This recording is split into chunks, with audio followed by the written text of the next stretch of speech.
Apapun yang kita lakukan, terapi syukur itu banyak sekali. Bahkan ketika kita keluar rumah, tiba-tiba ada pengamen atau ada orang minta-minta. Ya, setidaknya ada uang 1.000, 2.000 yang kita berikan. Kan biasanya gitu. Jarang ada tukang minta-minta, ada pengamen dikasihnya 5.000, 10.000, itu jarang. Sekalinya ada mungkin orang yang memang uangnya banyak. Namun gak sedikit, uang banyak sekalipun paling ngasih 1.000, 2.000. Gak masalah, itu gak masalah. Coba deh, kalau semisal lagi seperti itu, setelah kita ngasih, alhamdulillah ya Allah, Engkau masih titipkan hamba rizki. Dari rizki ini, Engkau jadikan manfaat bagi hambamu yang lain. Hamba mohon ya Allah, sesuatu yang nilainya tidak seberapa, jadilah manfaat untuk dirinya, berkah untuk kehidupannya, jalan kebaikan untuk dirinya. Sok, didoakan seperti itu. Jangan sampai ada tukang minta-minta, tukang ngamen, kita ngasih timbang 1.000, 2.000, tapi dongkol di hati, gedek di hati, enek di hati. Hati-hati teman-teman, kasihan. Boleh jadi dari uang 1.000, 2.000 kita bisa jadi kelolotan anaknya. Bisa jadi penyakit untuk anaknya. Hati-hati. Makanya jangan sampai kita ngasih 1.000, 2.000, justru malah bisa jadi masalah untuk dia dan anak-anaknya. Hati-hati. Makanya kita harus terus bersyukur. Apapun yang kita lakukan, apapun peluang amal yang Allah ciptakan, belajarlah bersyukur. Belajar bersyukur. Lah ini ke minimarket, datang gak ada tukang parkir. Begitu keluar ada tukang parkir, gedek banget di hati. Tadi nggak ada tukang parkir. Giliran mau keluar aja, peluitnya dibunyiin. Jangan kayak gitu. Boleh jadi ada jatah rizki kita, di dalam jatah rizki kita ada jatah pula tukang parkir. Makanya kalau kita memahami itu 1.000, 2.000 ikhlaskan. Jangan sampai gedek, jangan sampai enak. Karena boleh jadi 1 dari 2.000 itu bisa menjadi kelolotan anaknya. Yo, kasihan atuh dah, timbang uang 1.000, 2.000. Insya Allah kalau kita niatkan itu kebaikan, ingat, tidak ada sejarahnya orang sodakoh jadi miskin. 2.000 yang kita keluarkan minimal 10 kali lipat yang akan kita dapatkan. Itu janji Allah. Ya, makanya mulai saat ini jangan berprasangka buruk dengan apapun dan siapapun. Meskipun maaf ya, tampangnya mungkin seperti orang nggak pernah mandi, tampangnya mungkin bajunya rombang-rambeng, terus banyak karya seni di tubuhnya, warna-warni tubuhnya, bahkan sampai ada peralon di lubang telinganya, di daun telinganya. Jangan dilihat penampilannya. Ya, kita lihat itu hamba Allah yang butuh doa kita. Itu adalah hamba Allah yang butuh sentuhan kasih sayang kita. Karena boleh jadi adanya dia seperti itu karena dia kurang sentuhan cinta dan kasih sayang dari orang tuanya. Maka dia mengaplikasikan dirinya hidup di jalanan, hidup merasa bebas. Maka dengan adanya hal itu jangan pandang sebelah mata. Mereka hanya butuh sentuhan cinta dan kasih sayang. Kalau kita ada uang 1.000, ada uang 2.000, berikan. Niatkan, ya Allah, terima kasih atas rezeki yang kau titipkan. Hamba mohon ya Allah, hamba niatkan ini. Uang yang tidak seberapa ini, hamba niatkan ya Allah, jadilah makanan yang baik, sifat yang baik, jalan perubahan, jadikan hati yang lembut untuk dirinya. Ya, insya Allah dengan seperti itu boleh jadi dari uang 1.000, 2.000, ia belikan jajan, ia belikan permen, ia belikan air mineral, jajan, permen, air mineral yang sudah didoakan sebagai perantara kebaikan. Boleh jadi dari minuman yang ia beli, dari mineral yang ia beli, ada doa kita sehingga begitu diminum, jadi jalan hidayah merasuk ke dalam hati, kesadaran untuk dirinya, untuk merubah dirinya. Karena nggak sedikit orang-orang yang hidup seperti itu tiba-tiba berubah. Ketika apa? Memakan ataupun meminum sesuatu buah daripada pemberian orang yang ikhlas. Itu teman-teman. Ya, buah daripada pemberian orang yang ikhlas. Makanya jangan dilihat itu dianggapnya orang yang menyeramkan. Jangan. Sama mereka juga makhluk Allah, mereka juga hamba Allah. Ya, udah teruslah bersyukur, berbagi meskipun hanya sedikit di mata manusia, hanya timbang uang 1.000, 2.000. Ya, makanya hayu, kalau kita belum bisa berbagi secara materi, setidaknya jangan pelit lisannya, jangan pelit hatinya untuk terus mendoakan kebaikan bagi siapapun dan apapun. Dah, doakan kebaikan. Karena doa ini sesuatu yang pergi dan pasti akan kembali. Nah, doa ini sesuatu kunci kesaktian. Tidak ada kesaktian yang lebih sakti daripada doa. Senjata para nabi apa? Dianggapnya senjatanya Nabi Musa itu tongkatnya yang sakti? Enggak. Doa. Doanya yang diijabah. Ketika Nabi Musa dalam keadaan mentok, sudah nggak ada lagi jalan. Dalam hati, jalan mana yang harus saya tempuh? Itu doa. Mohon kepada Allah agar diberikan jalan. Allah buka jalannya. Bukan karena tongkatnya yang sakti. Bukan. Bukan karena kapal Nabi Nuh yang hebat. Bukan. Karena di balik itu semua ada doa yang luar biasa. Ada doa yang luar biasa. Kenapa Nabi Ibrahim menjadi bapaknya para nabi? Bukan gara-gara Nabi Ibrahimnya saja. Bukan. Karena di situ juga ada doa. Ya Allah, jadikanlah anak keturunanku buah tutur kata yang baik. Dan jadikanlah aku pewaris surga yang penuh dengan kenikmatan. Dan masukkanlah kami ke dalam golongan orang-orang soleh. Berkah buah daripada doa itu, Allah jadikan anak keturunan Nabi Ibrahim anak-anak yang soleh, para nabi, para anbiya, para wali, para kekasih-kekasih Allah. Itu teman-teman. Yang sakti itu bukan orangnya, doanya. Maka ayo kita sama-sama belajar. Jadikan lisan kita lisan yang mudah untuk terus mendoakan, lisan yang ringan untuk terus mendoakan. Ya, kita terus belajar. Jadikan diri kita manfaat. Apa yang Allah titipkan untuk diri kita, jadikan diri kita manfaat. Itu ya teman-teman ya. Belajar untuk menjadikan diri kita manfaat. Allah titipkan jari jemari. Jika kita merasa room ini bermanfaat, ayo tebarkan benih-benih kebaikan. Boleh jadi di luaran sana ada orang yang sedang putus asa dengan penyakitnya. Boleh jadi di luaran sana ada orang yang sedang putus asa dengan masalahnya, problemnya, dan lain sebagainya. Bismillah. Semoga dengan wasilah teman-teman membagikan menjadi jalan hidayah. Siapapun yang membukanya menjadi jalan hidayah, jalan kebaikan, jalan pertolongan dari Allah. Inilah kenapa kita belajar.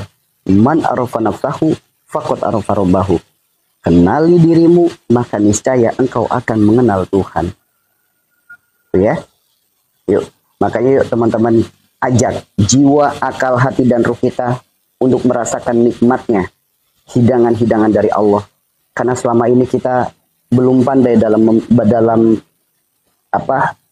memperlakukan mereka. Kita belum pandai. Kita belum pandai dalam menuntun mereka, membimbing mereka, mengajak mereka dalam kebaikan. Kita belum pandai. Bahkan kita hanya sibuk dengan perkara jasad saja, sibuk dengan perkara kulit saja. Kita hanya sibuk di sana saja. Sedangkan perkara isi jarang yang kita pikirkan, jarang yang kita lakukan, jarang yang kita renungkan, jarang yang kita perbuat. Makanya yuk teman-teman ikuti saya. Ikuti saya. Teman-teman pejamkan mata. Tangannya sebagaimana gerakan sholat, tangan kiri di bawah, tangan kanan di atas, mau di dada, di mana-mana boleh, terserah. Ya, apalagi kalau misal tangannya ditempelin di jantung, tangannya tempelin di jantung seperti ini. Teman-teman pejamkan mata, badan tegak lurus, tarik nafas dari hidung, keluarkan lewat mulut. Allah. Tarik nafas lagi. Allah. Tarik nafas lagi. Allah.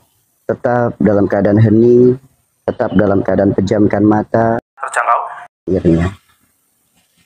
Wujudku Adam, wajahku sinar rembulan, mataku matahari, di pundakku bintang. Di kolbuku Allah, ucapanku Rasulullah. Di kolbuku Allah, ucapanku Rasulullah. Di kolbuku Allah, ucapanku Rasulullah. Wujudku ciptaannya, wajahku karunianya, tanganku bimbingannya, di pundakku amanahnya. Di kolbuku asmanya, ucapanku utusannya. Di kolbuku asmanya, ucapanku utusannya. Di kolbuku asmanya, ucapanku utusannya. Buka mata pelan-pelan dan rasakan sejuknya badan kita. Rasakan angin yang masuk di celah-celah baju kita.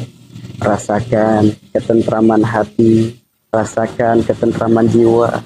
Indah sekali rasanya. Indah sekali rasanya. Teman-teman. Ya. Jiwa tahu apa yang jadi makanannya. Ruh tahu apa yang dibutuhkannya. Hati pun tahu apa yang jadi obatnya. Akal juga tahu apa yang jadi nutrisinya. Jadi ketika mereka mendapatkan apa yang mereka inginkan, pasti akan memunculkan ketenangan, ketentraman, kedamaian, kebahagiaan yang kita rasakan. Itu bagian hanya sebuah perkataan, bagian hanya sebuah ungkapan, hanya sebuah kata-kata, hanya sebuah syair, namun bisa menjadikan jiwa, akal, hati, dan roh kita tenang, tentram, damai, bahagia. Tuh ya teman-teman ya. Ya ini baru kulit teman-teman. Kalau pengen belajar lagi nanti ikut program pelatihan 40 hari ya. Nanti kita belajar lagi. Kenapa kita hanya sibuk ikhtiar, mencari apa obatnya, mencari harus ikhtiar kemana, harus pergi keluar kota, harus pergi ke luar negeri. Kenapa harus mencari yang jauh, kalau yang dekat adalah yang maha segala-galanya. Kebanyakan kita yang penyakitnya sulit sembuh, penyakit sampai berbulan-bulan, berminggu-minggu, bertahun-tahun, itu karena apa? Karena pesan daripada penyakitnya belum ia kerjakan, belum ia selesaikan. Ya, belum.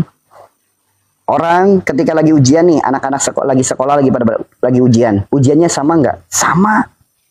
Nah, tapi kalau yang zaman sekarang sih ujian insya Allah semuanya lulus, insya Allah. Zaman dulu ya, ujian. Mereka yang pandai belajar, mereka yang bisa mengerjakan, lulus ujian. Mereka yang malas belajar, mereka yang asal-asalan dalam mengerjakan, nggak lulus ujiannya.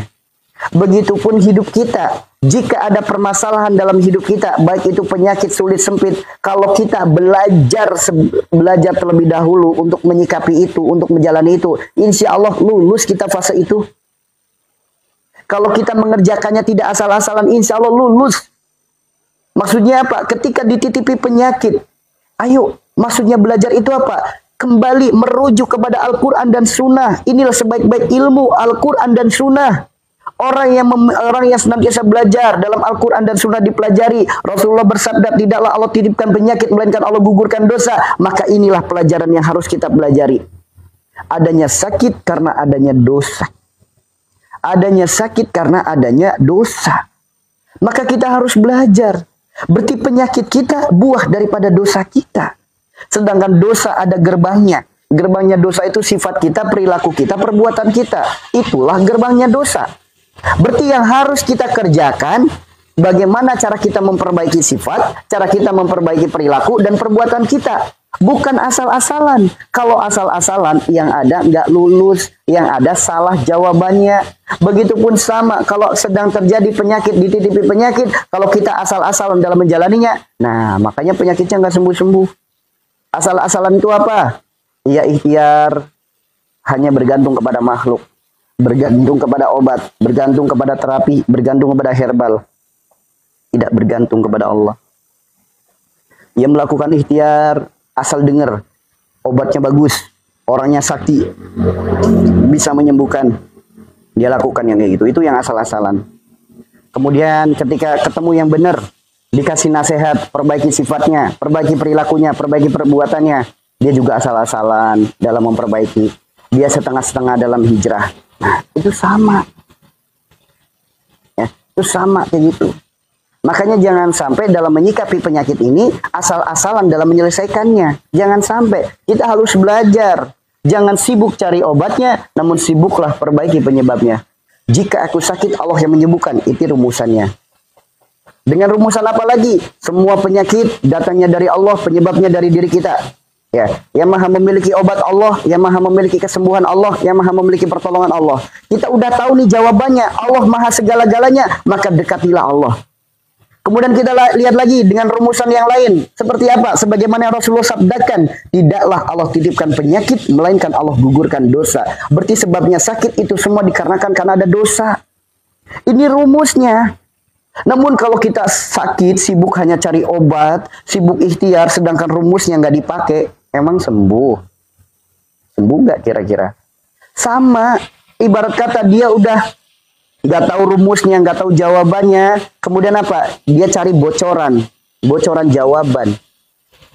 Boleh jadi sembuh, boleh jadi jawabannya benar, namun itu istidraj namanya. Apa itu istidraj? Sama Allah teh gini, silakan cari Tuhan selain aku, silakan keluar dari kolong langitku. Gambarannya gitu teman-teman. Sama, dalam ujian pun sama, ujian sekolah. Ada yang hanya sibuk cari bocoran, jawaban bocoran. Orang zaman dulu pasti masih ingat ya, yang kalau mau ujian itu cari jawaban bocoran dan lain sebagainya. Itu pasti ingat zaman dulu.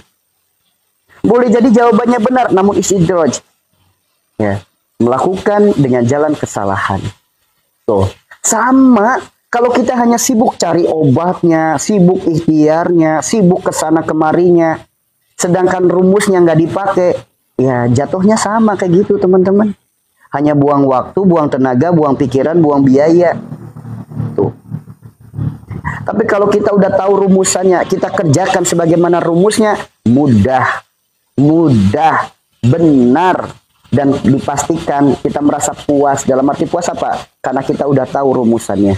Begitu dikerjakan, jawabannya benar, merasa puas. Top teman-teman, kalau ada soal yang sulit, karena kita tahu rumusnya, kita kerjakan dengan jawaban yang benar, kemudian dapat nilai 100 dari guru kita, seneng nggak rasanya? Seneng kan? Begitupun sama. Ketika Allah titipkan penyakit, kita tahu rumusnya, kita mengerjakan sebagaimana rumusnya, kemudian kita berhasil melewatinya, Allah berikan sembuh, bahkan bukan hanya sembuh, ibadahnya sembuh, perilakunya sembuh, perbuatannya sembuh, akhlaknya tambah sembuh. Seneng nggak rasanya? Ketika sakitnya dari leher ke atas disebut wilayah dunia, sakit penyebabnya karena perkara urusan dunia. Sakit dari leher ke bawah, perkara akhirat, wilayah akhirat, berarti sakit yang disebabkan karena perkara akhirat.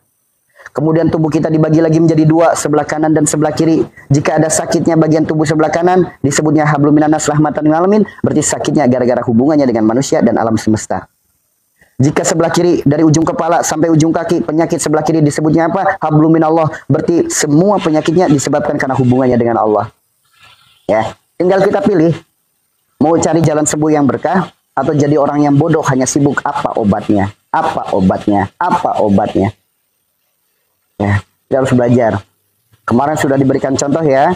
Kita kemarin sudah diberikan contoh kalau sakit yang ada di wilayah rambut disebutnya wilayah Nabi Daud. Kita lihat penjelasannya dalam Al-Qur'an, kisah Nabi Daud. Kisah Nabi Daud itu menghadapi kaum keras kepala dan besar kepala. Sok orang yang sering keras kepala, besar kepala, orang yang ngeyel, dikasih nasihat nggak mau, orang yang ngeyel, memikirkan segala sesuatu, orangnya sombong, besar kepala, sok muncul penyakit-penyakit pada wilayah rambutnya. Entah itu sakit kepala, migrain, vertigo, rambut rontok, ketombe, kutu rambut, kanker otak, dan lain sebagainya. Bahkan sampai ke stroke. Ya, ketika ada yang sakit di wilayah mata dan telinga disebutnya wilayah Nabi Sulaiman. Kita lihat dalam Al-Quran. Nabi Sulaiman salah satu nabi yang Allah karuniakan kemuliaan. Pandangannya bisa menundukkan yang goib, pendengarannya bisa mendengar ucapan binatang. Bahkan memahami bahasa mereka. Makanya selagi ada penyakit yang ada di mata dan ada di telinga, apapun jenis penyakitnya, karena adanya dosa pandangan dan dosa pendengaran. Bukan hanya sesederhana itu. Sudut pandang kita dalam menyikapi sesuatu, sudut pandang kita dalam mendengar sesuatu, itu bisa jadi penyebabnya. Allah ciptakan lagi yang namanya wajah dan hidung, disebutnya satu wilayah Nabi Yusuf namanya. Kita lihat dalam Al-Quran, apa kisah Nabi Yusuf? Nabi Yusuf adalah salah satu nabi yang Allah karuniakan kemuliaan, keindahan pada wajahnya. Wajahnya bagaikan sinar rembulan, indah dipandang mata, sejuk dipandang mata. Namun kalau ada penyakit-penyakit yang ada di wajah, sebabnya kenapa? Lihat kenapa Nabi Yusuf dipenjara. Ya. Karena Nabi Yusuf Allah jaga supaya terhindar dari segala macam bentuk fitnah, supaya terhindar dari kemaksiatan. Terbukti nggak?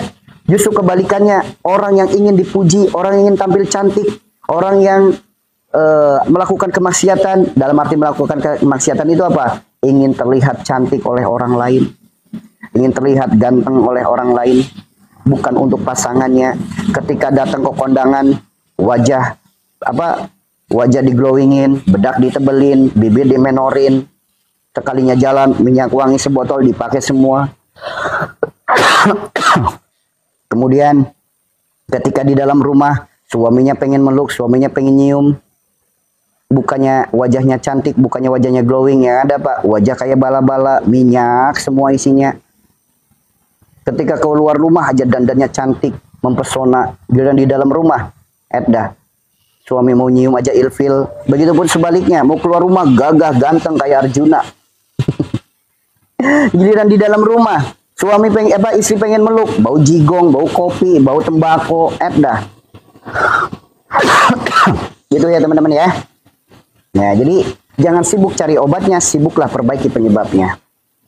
Nah, sibuklah perbaiki penyebabnya. Jika masih ada sifat-sifat seperti itu, maka akan muncul penyakit-penyakit pada wajah. Begitupun hidung, masih masuk ke dalam wilayah Nabi Yusuf. Banyak orang yang kepo tentang Nabi Yusuf, sampai melakukan amalan-amalan Nabi Yusuf dengan harapan apa? Pengen punya wajah yang ganteng seperti Nabi Yusuf. Nah, saking keponya akhirnya apa? Tidak sedikit orang yang kepo, yang mencari-cari kesalahan orang lain, mencari-cari kekurangan orang lain, akan muncul penyakit-penyakit pada hidungnya. Baik itu sinus, polip, resdung, kemudian pilek dan lain sebagainya. Itu akan muncul penyakit di hidungnya. Sok teman-teman yang terkena sinus, saya tanya, Anda overprotektif nggak ke pasangan? Suka mencari-cari kesalahan pasangan? Suka mencari-cari kekurangan pasangan? Nah, begitupun ke orang lain. Mencari-cari kesalahan orang lain, mencari-cari kekurangan orang lain. Maka akan muncul penyakit pada hidungnya. Sok, yang punya penyakit sinus, apakah memiliki kebiasaan seperti itu? Begitupun sama. Wilayah mulut disebutnya wilayah Nabi Khidir, berkaitan dengan perkara ucapan, berkaitan dengan perkara lisan, berkaitan dengan perkara kisah. Karena Nabi Khidir, kisahnya dari zaman Nabi Musa disebutkan dalam Al-Quran. Bahkan sampai saat ini, sampai detik ini, masih banyak orang yang mengaku berjumpa dengan Nabi Khidir.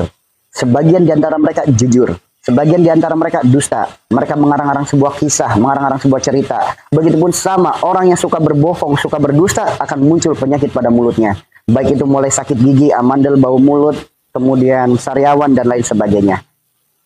Muncul lagi penyakit yang ada di leher. Leher disebutnya apa? Wilayah Nabi Ismail. Nabi Ismail adalah simbol anak yang soleh. Segala penyakit yang ada di leher. Leher disebutnya batas antara dunia dan akhirat. Maksudnya apa? Orang tidak punya tangan, dia masih bisa hidup. Orang tidak punya kaki, dia masih hidup.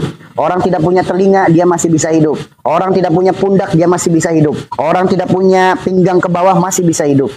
Namun orang nggak punya leher, nggak bakalan hidup. Ya, itulah kenapa leher disebutnya batas dunia dan akhirat. Adanya kita di dunia, kita dilahirkan oleh orang tua. Adanya kita di akhirat, meninggalkan warisan, yaitu anak keturunan kita. Segala penyakit yang ada di leher, boleh jadikan adanya sifat, sikap, perilaku, perbuatan, ucapan yang menyakiti orang tua kita, yang menyakiti anak kita. Sok teman-teman yang punya penyakit di leher, apa kabar Anda, perilaku Anda, sifat Anda, ucapan Anda kepada orang tua? Apa kabar sifat, perilaku, perbuatan, ucapan yang Anda lakukan kepada anak? Kalau ingin sembuh penyakit leher, perbaiki hubunganmu dengan orang tua, perbaiki hubunganmu dengan anak. Kalau pengen sembuh. Yang bahayanya lagi apa? Sikapnya, sifatnya, perilakunya, perbuatannya, ucapannya, justru malah apa? Menentang Allah. Justru malah apa? Mengumpat Allah. Emang ada orang seperti itu? Banyak. Ketika kenyataan tak seindah harapan, mimpi bisa jadi bumerang. Mereka berikhtiar sekuat tenaga, berdoa semampunya, namun ketika hasilnya tidak sesuai harapan, ia kecewa kepada Allah. Ada nggak orang yang pernah kecewa kepada Allah? Ketika Anda merasa kecewa kepada Allah, hati-hati. Itulah bakat daripada kelenjar getah bening. Ya, itu buah daripada bakat kelenjar getah bening. Karena kelenjar getah bening muncul di leher. Batas antara dunia dan akhirat. Adanya kita di dunia karena Allah meridhoi, adanya kita di akhirat karena Allah memanggil. Makanya kalau orang sampai dia kecewa dengan kenyataan yang ada, dia kecewa, merasa putus asa kepada Allah, hati-hati, muncul kelenjar getah bening. Jadi kelenjar getah bening, momen dimana merasa kecewa, kenyataan tak seindah harapan, ia lakukan, luapkan kekecewaannya kepada Allah. Hati-hati. Begitupun penyakit-penyakit yang ada di dada. Di dada penyakitnya banyak banget. Ada asma, ada paru-paru, ada TBC, ada ISPA, ada jantung, ada liver, ada lagi kanker payudara, dan lain sebagainya. Banyak banget di dada. Kenapa? Karena dada memiliki wilayah paling banyak. Dada ada 4 wilayah. Dada atas, dada bawah. Dada kanan, dada kiri. Dada kanan atas disebutnya wilayah Nabi Musa. Berkaitan dengan kesombongan. Sebagaimana sombongnya Fir'aun. Apa sombongnya Fir'aun? Keakuan yang tinggi. Ada nggak diri kita keakuan yang tinggi? Aku lebih baik dari dia. Pokoknya nggak ada yang hebat selain aku, nggak ada yang bisa selain aku. Coba nggak ada aku, mungkin dia nggak kayak gitu. Tanpa aku mana bisa dia kayak gitu. Nah, keakuan yang tinggi jadi penyakitnya. Kemudian ada lagi dada kanan bawah disebutnya wilayah Nabi Ibrahim, berkaitan dengan apa? Kemusyrikan, mencintai sesuatu, meyakini sesuatu, melebihi cinta dan yakinnya kepada Allah. Ada nggak dalam hidup kita? Banyak. Waalaikumsalam semuanya, waalaikumsalam Bu Rita. Ya, banyak. Banyak. Nih, gara-gara obat ini penyakit saya sembuh. Tuh, meyakini sesuatu melebihi yakinnya kepada Allah, akan muncul penyakit-penyakit pada dada. Apalagi yang jelas-jelas ikut-ikutan cek kodam, buka aura, kemudian apa lagi? Jimat, raja, kodam, susuk, pusaka, klinik. Yang jelas-jelas melakukan hal itu, muncul penyakit pada dadanya. Emang ada pelaku kemusikan yang nggak sesak nafas? Sob, ada nggak pelaku kemusikan yang nggak sesak nafas? Ada nggak pelaku kemusikan yang nggak ngorok hidupnya? Nggak ngorok tidurnya? Ada nggak? Iya. Tuh, mencintai, meyakini sesuatu yang berlebih, akan muncul penyakit-penyakit pada dadanya. Kemudian ada lagi dada kiri sebelah bawah, disebutnya wilayah Nabi Adam. Lihat penjelasannya dalam Al-Quran. Apa ujian Nabi Adam? Hawa nafsunya. Siti Hawa dan nafsunya. Hawa nafsu itu apa? Keinginan, harapan, angan-angan berlebih. Perkara urusan dunia, harta, tahta, keluarga. Dia akan muncul penyakit pada jantungnya. Emang ada orang sakit jantung, dia ahli zikir? Emang ada orang sakit jantung, dia ahli sholawat? Gak ada. Kebanyakan orang yang terkena penyakit jantung, kebanyakan adalah mereka yang panjang angan-angan. Memikirkan sesuatu berlebih. Kecintaannya berlebih. Keinginan, harapan, angan-angannya berlebih kepada unsur duniawi.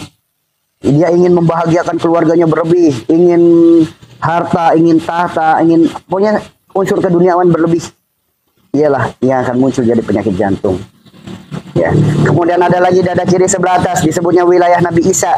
Apa itu wilayah Nabi Isa? Lihatlah penjelasannya dalam Al-Quran, perkara sosial dan keluarga. Orang yang suka membuat masalah di sosialnya.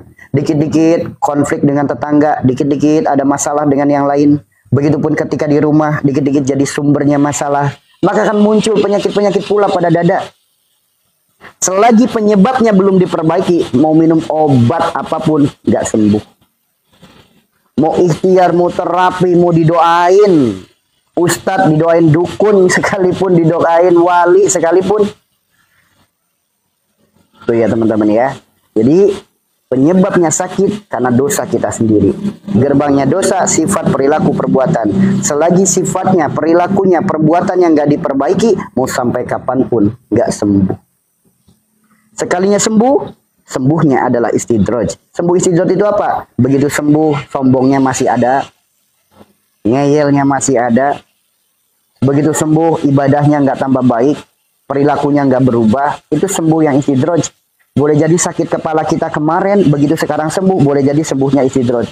Ketika tidak melahirkan perubahan dalam diri. Boleh jadi sembuhnya kita kemarin istidraj.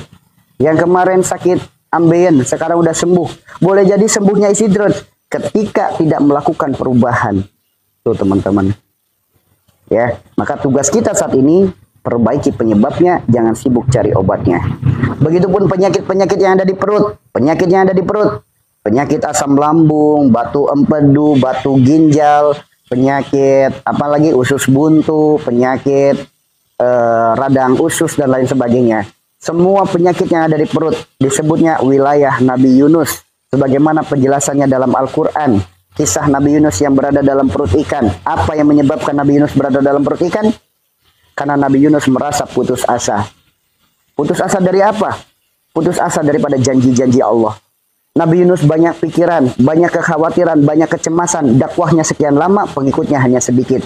Nabi Yunus mengeluh, bahkan keluhannya diabadikan di Al-Quran. Ya Allah, gantilah kaumku dengan kaum yang lain. Dia tidak menerima kenyataan yang ada. Dia mengeluh kepada Allah. Sehingga Allah diamkan. Dia merasa putus asa, ia tinggalkan kaumnya. Singkat cerita dimakan oleh ikan. Begitu di dalam perut ikan, apa yang Nabi Yunus lakukan? Nabi Yunus sadar adanya dalam perut ikan buah daripada kesalahannya. Sehingga apa? Nabi Yunus beristighfar. Istighfarnya diabadikan dalam Al-Quran. Apa istighfarnya? La ilaha illa anta subhanaka inni kuntu minadz zalimin. Itu istighfar daripada Nabi Yunus.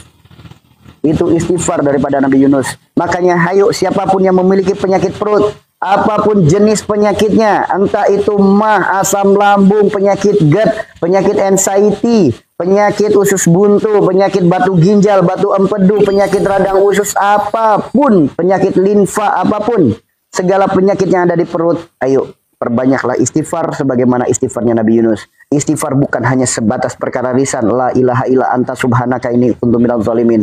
Sadarkan hati kita memohon ampun karena telah zalim pada diri sendiri. Bagaimana tidak disebut zalim? Orang ketika lagi banyak pikiran, banyak ketakutan, banyak kekhawatiran, banyak kecemasan, sedang merasa putus asa, makan tidak enak, tidur tidak nyenyak, makan jadi tidak teratur, maka muncul penyakit yang ada di perut. Emang ada orang sakit perut gara-gara makannya teratur? Emang ada orang sakit perut gara-gara nafsu makannya bagus? Itu ya teman-teman, makanya pahami ya. Segala penyakit yang ada di perut itu buah daripada pikiran kita, keluh kesah kita, ketakutan, kekhawatiran, kecemasan kita. Nah, itu akan muncul penyakit yang ada di perut. Kalau pengen sembuh dari penyakit perut, maka obati perutnya. Dengan cara apa? Perbanyak istighfar sebagaimana istighfarnya Nabi Yunus. Kemudian apa? Lihat dengan cara berpuasa. Kenapa berpuasa? Karena puasa itu ketika kita niat berpuasa, organ tubuh kita berhenti bekerja. Ia memperbaiki dirinya, ia mengobati dirinya, kemudian mengeluarkan racun, disebutnya detox. Itulah kenapa orang ketika lagi puasa, aroma mulutnya bau. Aroma mulutnya bau. Namun orang nggak makan tapi dia nggak puasa, kenapa bau mulutnya biasa-biasa saja? Namun kalau diniatin puasa, kenapa aroma mulutnya bau? Sudahkah kita merenungi sampai ke sana? Ya. Orang lagi nggak makan tapi dia nggak puasa, ya aroma mulutnya gitu-gitu aja. Namun ketika ia nggak makannya gara-gara puasa, kenapa aroma mulutnya bau? Kenapa bisa seperti itu? Karena organ tubuhnya istirahat bekerja. Ia memperbaiki dirinya. Ia mengeluarkan racun dalam tubuhnya, dalam dirinya, yang disebutnya detox kalau bahasa medisnya. Sehingga racun-racun itu keluar. Akhirnya muncullah bau pada mulut kita. Tuh teman-teman. Teman-teman sehari misal 6 jam aja nggak makan, tapi lagi nggak puasa. Aroma mulutnya biasa-biasa aja kan? Namun ketika diniatin puasa 6 jam, nggak usah 6 jam deh. Jam 8, jam 9, jam 10, aroma mulutnya gimana? Namun beda, orang yang sering berpuasa, baik dia puasa nggak dia puasa, mulutnya nggak bakal bau. Unik lagi nggak? Unik. Makanya segala penyakit yang ada di perut ikhtiarkan. Karena Allah berpuasalah. Berpuasa. Puasa adalah obat yang sangat luar biasa. Obat yang sangat luar biasa. Karena seluruh organ dalam tubuh kita istirahat bekerja. Bukan hanya organ perut. Organ dada, organ otak, dan lain sebagainya. Kalau organ tubuhnya bekerja, lantas dari mana tenaganya? Inilah ajaibnya. Allah jadikan lemak-lemak kita. Dijadikan dibakar untuk dijadikan tenaga. Sok. Orang yang rajin puasa, kenceng. Nggak biye, nggak lembek. Orang rajin puasa, kenceng badannya. Bahasanya kulit-kulitnya tuh kenceng gitu. Nggak lembek, nggak biye. Tahu biye? Biye kenceng. Otot-ototnya, apalagi orang yang paham terapi ya. Ditekan otot ini, ditekan saraf ini. Normal semuanya. Normal semuanya. Ya, normal semuanya. Karena saya seorang terapis. Ketika saya sedang menterapi pasien, saya bahasanya gini. Karena saking seringnya nerapi ya, jadi paham. Oh, ini pahanya seperti ini, ototnya seperti ini. Kenapa? Karena jarang puasa. Tapi bagi orang yang sering puasa, begitu diterapi, otot-ototnya semuanya normal. Saraf-sarafnya semuanya normal. Unik nggak teman-teman? Unik. Tuh, makanya puasa. Ini mah perintah Allah suruh puasa nggak dijalanin. Giliran orang PA ngasih tahu kalungin celana dalam. Diikutin. Mandi pakai apa itu namanya? Pakai pandan. Atau pakai centong nasi ditaruh di bantal. Yang kayak gitu diikutin. Yang jelas-jelas syariat agama kita nggak dijalanin. Nasihat dari orang PA diikutin. Lah gimana? Katanya asyhadu alla ilaha illallah wa asyhadu anna muhammadar rasulullah. Namun perintah Allah Tuhannya nggak dilakukan. Petunjuk Rasulullah lewat hadisnya nggak dijalanin. Giliran petunjuk orang viral diikutin. Lah gimana atuh dah? Silakan. Tuh, makanya jangan sibuk cari obatnya, sibuklah perbaiki penyebabnya. saya punya mah pengen sembuh, ya, tapi dikasih nasihat nggak mau dijalanin, gimana mau sembuh? Ya, kemudian ada lagi penyakit di bawah perut, disebutnya wilayah Nabi Lut.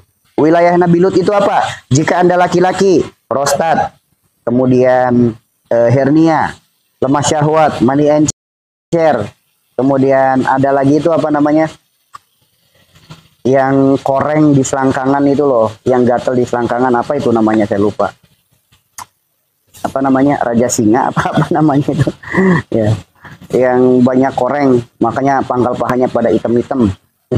Kemudian ada lagi perempuan, keputihan, bau, gatel, miom, kista, nyeri saat head, kemudian penebalan dinding rahim, kanker serviks, kemudian tumor rahim, ada lagi kanker rahim, ada lagi apa namanya ISK, kandung kemih turun dan lain sebagainya, peranakan turun, rahimnya turun.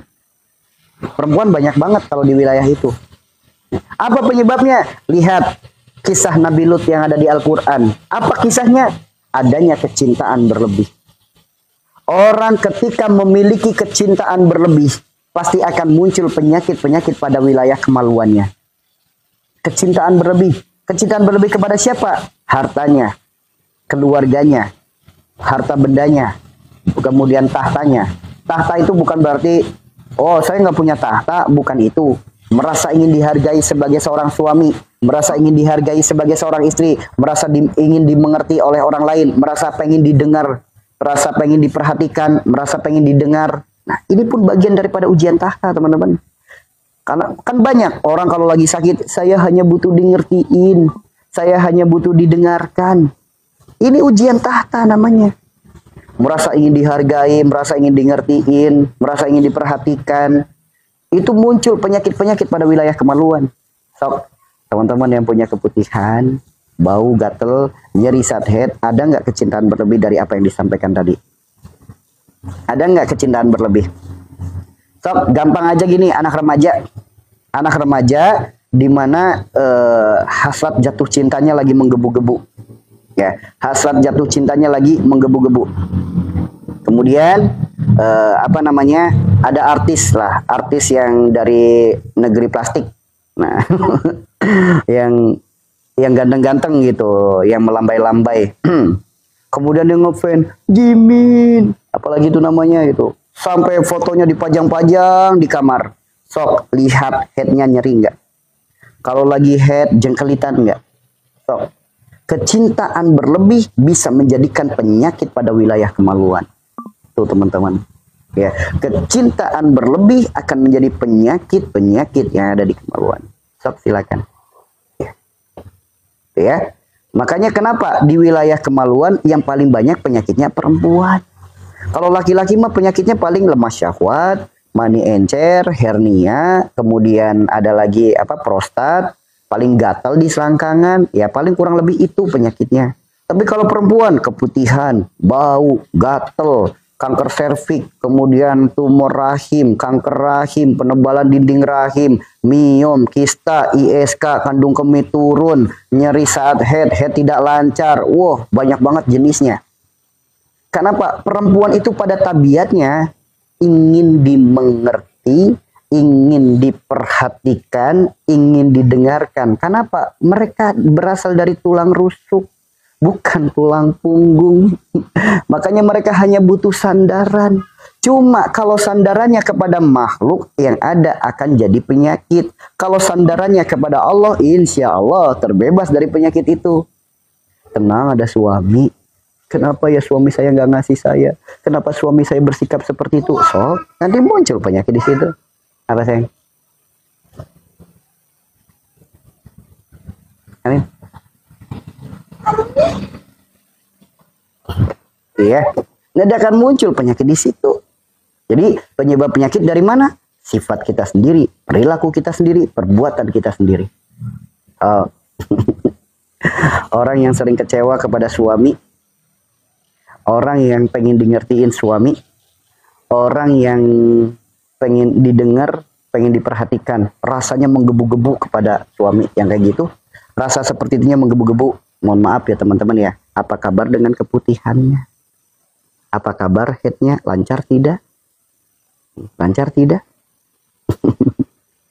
Apa kabar dengan masalah pipisnya? Dikit-dikit pipis nggak?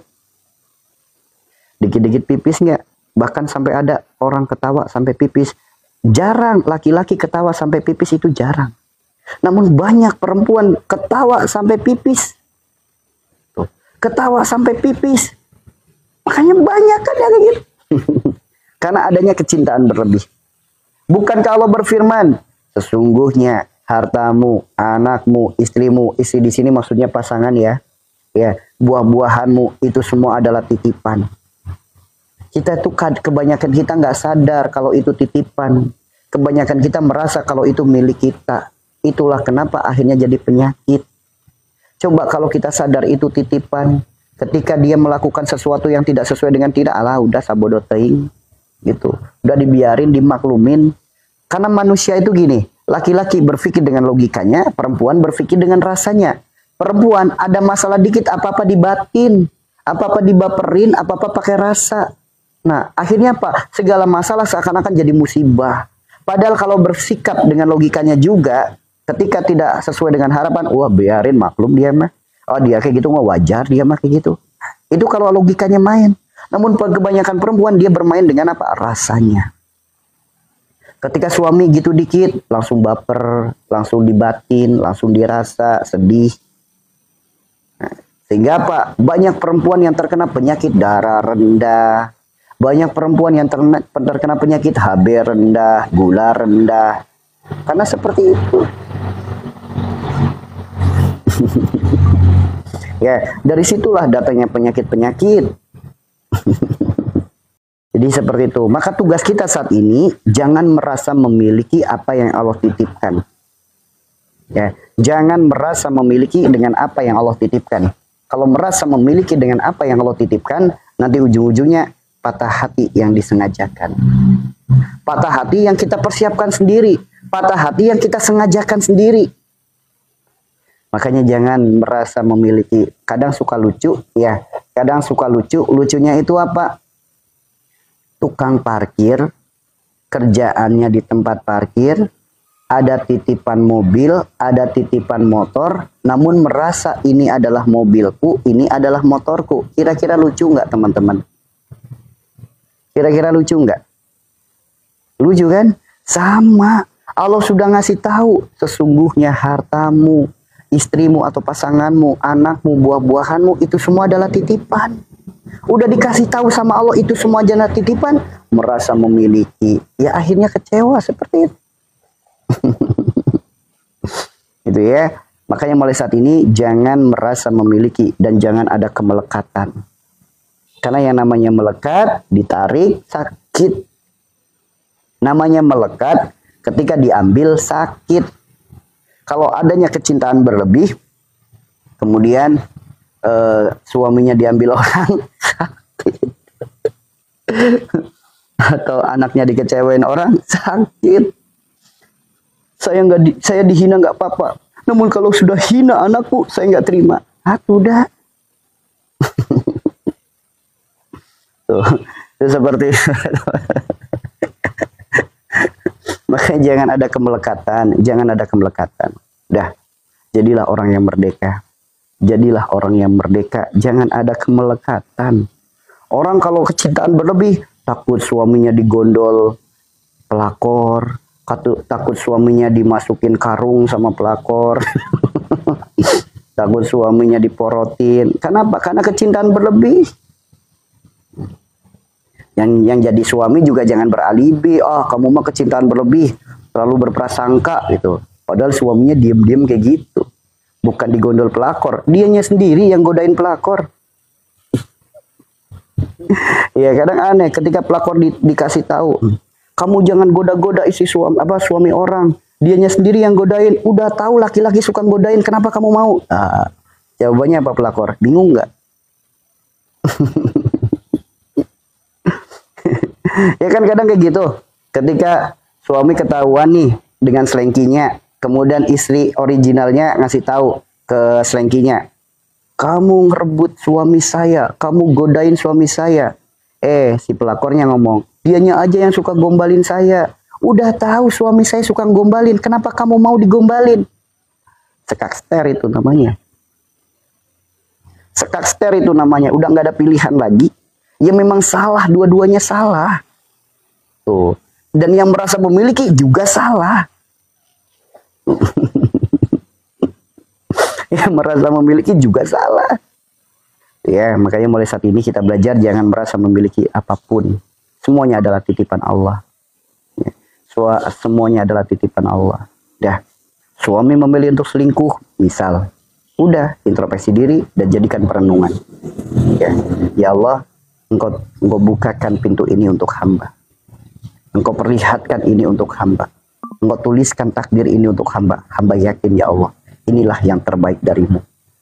Bila mana dia bukanlah pasanganku di surga, maka hamba mohon, berilah hamba jalan keluar terbaik. Balikin lagi ke Allah. Penyakit yang ada di kaki, penyakit ada di kaki. Kaki itu disebutnya wilayah di bawah leher. Disebutnya apa? Penyakit akhirat. Kaki itu akhirat disebutnya. Kaki ada dua, sebelah kanan dan sebelah kiri. Jika ada penyakit di sebelah kanan, apapun jenis penyakitnya, mau itu sakit pangkal paha, sakit lutut, sendi, sakit betis, asam urat, rematik, kolesterol, sakit di mata kaki, sakit di tumit, sakit di jari jemari, intinya semua penyakit yang ada di kaki. Jika terjadinya pada kaki sebelah kanan, kanan disebutnya hablum minanas, kanan disebutnya rahmatan lil alamin. Nah, perkara akhirat yang berhubungan dengan manusia, boleh jadi rusaknya silaturahim, itulah penyebabnya. Boleh jadi kakinya pernah dipakai untuk menyiksa makhluk Allah, atau mengambil buminya Allah tanpa melakukan perbaikan. Contoh, banyak orang-orang mereka yang berbisnis jual beli tanah, berbisnis batu bata, genteng, kemudian batu alam, berbisnis lagi tentang emas, air, pohon dan lain sebagainya. Kenapa kebanyakan kakinya pada sakit? Karena boleh jadi ia mengambil unsur alam, namun haknya alam tidak dipenuhi. Itu bisa jadi penyebabnya. Itu bisa jadi penyebabnya. Lalu bagaimana jika sakitnya pada kaki sebelah kiri? Ya, jika sakitnya ke kaki sebelah kiri. Sebelah kiri disebutnya hablum minallah. Kaki disebutnya wilayah akhirat. Perkara akhirat yang merusak hubunganmu dengan Allah. Perkara apa itu? Adanya perjalanan hidup yang menjadikan masalah. Contoh, kemusyrikan, kemaksiatan, kemunafikan, kezoliman, kesombongan, dosa riba. Adanya perjalanan hidup yang seperti itu akan menjadi penyakit pada kaki sebelah kiri. Perkara akhiratnya kurang berjamaah ke masjid, kurang datang ke taklim, kurang datang untuk kebaikan, sakit kakinya nanti. Sakit kakinya. Itulah kenapa orang semakin tua, banyak orang semakin tua kakinya pada sakit. Karena semasa mudanya langkah kakinya jarang dipakai menuju kebaikan. Langkah kakinya lebih banyak menuju kepada hal-hal yang kurang baik. Tuh. Dia hanya sibuk untuk melulu perkara dunia, namun tidak disibukkan perkara akhirat. Makanya wajar, makin tua kakinya makin pada sakit. Namun lihatlah, mereka-mereka yang istiqomah, dari anak-anak, dari remaja, dari dewasa, kemudian menuju tua, mereka rajin istiqomah ke masjid, rajin istiqomah sholat, aman kakinya. Namun bagi mereka yang alhamdulillah baru dapat hidayah di usia tua, yang sudah terlanjur kakinya sakit, baru menyadari ternyata banyaknya perjalanan hidup yang jarang atau kurang dipakai untuk kebaikan, kurang dipakai untuk ibadah. Silaturahim bisa jadi obat, jamaah ke masjid bisa jadi obat. Itu buktinya banyak orang jamaah ke masjid kakinya pada sakit, sakitnya setelah rajin jamaah atau sebelum jamaah. Ya. Lalu solusinya gimana bagi teman-teman yang terkena penyakit di kaki? Kembali ya, kalau kita bicara solusi banyak banget teman-teman. Kalau kita bicara solusi banyak banget. Karena kalau bicara solusi, ini. Seteguk air, kita doakan, jika Allah ridho sembuh, sembuh. Satu butir nasi, jika kita doakan sembuh, sembuh. Atau satu butir nastar, jika kita doakan sembuh, sembuh. Atau satu butir duku, jika kita doakan sembuh, sembuh. Jika Allah ridho. Jadi kalau bicara solusi, solusi mah banyak banget, seabrek-abrek solusinya. Ya. Kalau solusi mah seabrek-abrek, ya. ini nih, satu butir nastar aja nih. Ini nastar tinggal satu nih. Didoain, ya Allah, hamba mohon jadikan nastar ini jalan sembuh segala penyakit hamba. Allah ridho, satu butir nastar bisa jadi sembuhnya, bisa jadi obatnya. Ya, jadi kalau kita bicara solusi, banyak banget solusi mah. Justru yang paling penting adalah apa? Yang paling penting adalah perbaiki penyebabnya. Bagaimana mungkin penyebabnya masih ada, kita butuh solusi sembuh, dikasih solusi seabrek-abrek, kalau penyebabnya masih ada, tetap aja. Sama, atap bocor. Kalau hujan bocor, dikasih solusi, perbaiki atapnya. Dia malah sibuk cari embernya, cari baskomnya. Dan mau sampai kapanpun juga nggak bakalan sembuh atau udah. Selagi atapnya belum diperbaiki, selagi penyebabnya belum diperbaiki, bocor itu akan tetap ada. Selagi penyebabnya belum diperbaiki, penyakit itu akan tetap ada. Jadi kalau solusi mau banyak banget.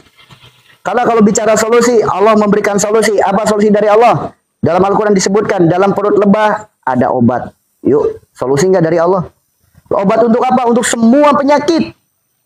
Mau radang sendi kek, mau asam urat kek, mau rematik kek. Dari perut lebah, dari madu bisa jadi obat semua penyakit. Madunya udah diminum, namun kenapa belum sembuh? Karena penyebabnya belum diperbaiki. Kemudian Rasulullah bersabda, semua penyakit ada obatnya dan sebaik-baik pengobatan adalah hijamah. Apa itu hijamah? Berbekam. Solusi bukan? Solusi. Sering berbekam, kenapa belum sembuh? Karena penyebabnya belum diperbaiki. Kalau kita mau bicara solusi, seabrek-abrek solusi itu. Seabrek-abrek. Ya, seabrek-abrek solusi mah. Cuma kalau penyebabnya belum diperbaiki, mau sampai kapanpun, ya sama, atau udah nggak sembuh-sembuh. Itu ya. Sama. Nggak sembuh-sembuh. Di Al-Quran disebutkan pula, kisah Nabi Ayub yang sakit akhirnya sembuh. Nabi Ayub berdoa, apa doanya? Robi animasani yaduru wantarhamur rahimin. Kita doa yang sama. Kemudian Nabi Ayub diperintahkan oleh Allah untuk menggugurkan sumpah, maka gugurkan sumpah. Kemudian Nabi Ayub diperintahkan oleh Allah untuk berikhtiar. Apa ikhtiarnya? Menghentakkan kaki ke bumi, praktekin. Sembuh gak? Sembuh jaminannya. Itu solusi banyak banget. Ya, ibarat kata dikasih solusi sampai ratusan solusi, kalau penyebabnya nggak diperbaiki, emang bisa sembuh. Sama, orang lampunya bolak-balik putus. Penyebabnya kabel konslet. Solusinya apa? Dilakban. Solusinya ganti lampu, di paralel, solusinya dan lain sebagainya. Kalau kabel konsletnya belum diperbaiki, mau sampai kapanpun nggak akan sembuh. Begitupun penyakit, kalau penyebabnya nggak diperbaiki, mau sampai kapanpun nggak bakalan sembuh. Ya. Jadi perbaiki penyebabnya. Penyebabnya apa? Rasulullah bersabda, penyebabnya adalah dosa. Gerbangnya dosa, sifat perilaku perbuatan. Perbaiki sifatnya, perilakunya, perbuatannya, sembuh penyakitnya. Tuh, itu rumusnya. Ya, rumus daripada keliling. Panjang kali lebar itu misal. Rumusnya, ya udah ikuti rumusnya. Ini rumusnya keliling, dia ini dikalikan ini, dibagi ini, dikurang ini. Akhirnya nggak ketemu-ketemu. Ya. Jadi hidup itu sesuai dengan rumusan yang sudah Allah tuliskan. Agama ini adalah rumusan. Agama ini adalah wadah untuk kita hidup jadi orang yang waras. Bukan hidup semena-mena, semaunya sendiri. Ada aturan dalam hidup kita. Kemana kita pergi, kemana kita melangkah. Di Al-Quran disebutkan. Baik kata Al-Quran halal untuk kita, jangan kata Al-Quran haram bagi kita. Di Al-Quran sudah disebutkan. Kenapa cari rumusan yang lain? Kenapa cari jalan yang lain? Gak bakal ketemu. Ya, paham di sini? Kemudian kita lanjut lagi, materi yang belum dibahas, yaitu wilayah bagian belakang. Wilayah bagian belakang disebutnya 3 wilayah. Disebutnya wilayah kewalian. Ada wilayah sidikin, wilayah suhada, wilayah solihin. Wilayah sidikin itu dari puncak kepala sampai ke belikat. Dari puncak kepala sampai ke belikat. Berarti wilayah belakang. Baik itu sakit kepala bagian belakang, sakit leher, sakit pundak, kemudian apa namanya, belikat. Nah ini wilayah sidikin. Alhamdulillah. Ini wilayah sidikin. Ada nggak yang suka sakit kepala bagian belakang? Yang suka sakit di tengkuk leher? Yang suka pusing? Yang suka kaku lehernya? Suka kaku pundaknya? Suka sakit belikatnya? Ada nggak di sini? Ada. Penyebabnya apa? Wilayah sidikin. Sidik itu artinya apa? Sidik itu artinya jujur, baik, banyak. Ya. Orang ketika memikirkan sesuatu yang berlebih, yaitu perkara urusan dunia, akan muncul penyakit pada wilayah sidikin. Kemudian ada lagi yang munculnya di sebelah kanan saja atau sebelah kiri saja. Sama, sebelah kanan hablum minanas, sebelah kiri hablum minallah. Yuk teman-teman yang sakit lehernya, yang sering pusing kepalanya, sakit pundaknya, ada nggak kita memikirkan berlebih? Keinginan, harapan, angan-angan perkara dunia. Besok mau makan apa dan lain sebagainya. Mikirin masalah, mikirin kesulitan, mikirin pekerjaan, mikirin tanggung jawab, mikirin cicilan. Ada nggak? Semakin banyak pikiran, semakin sakit leher kita. Semakin sakit tengkuk leher kita, semakin pusing kepala kita. Itu kalau semakin banyak pikiran. Saya sakitnya cuma sebelah aja. Sakitnya cuma di pundak kanan. Pundak kanan disebutnya apa? Hablum minanas. Rahmatan lil alamin. Ada nggak memikirkan berlebih perkara manusia? Khawatir berlebih kepada pasangan. Khawatir berlebih kepada anak. Khawatir berlebih kepada binatang peliharaan. Khawatir berlebih kepada urusan hablum minanas. Itu bisa jadi sakit sebelah kanan. Bahkan bisa sakit pada belikatnya.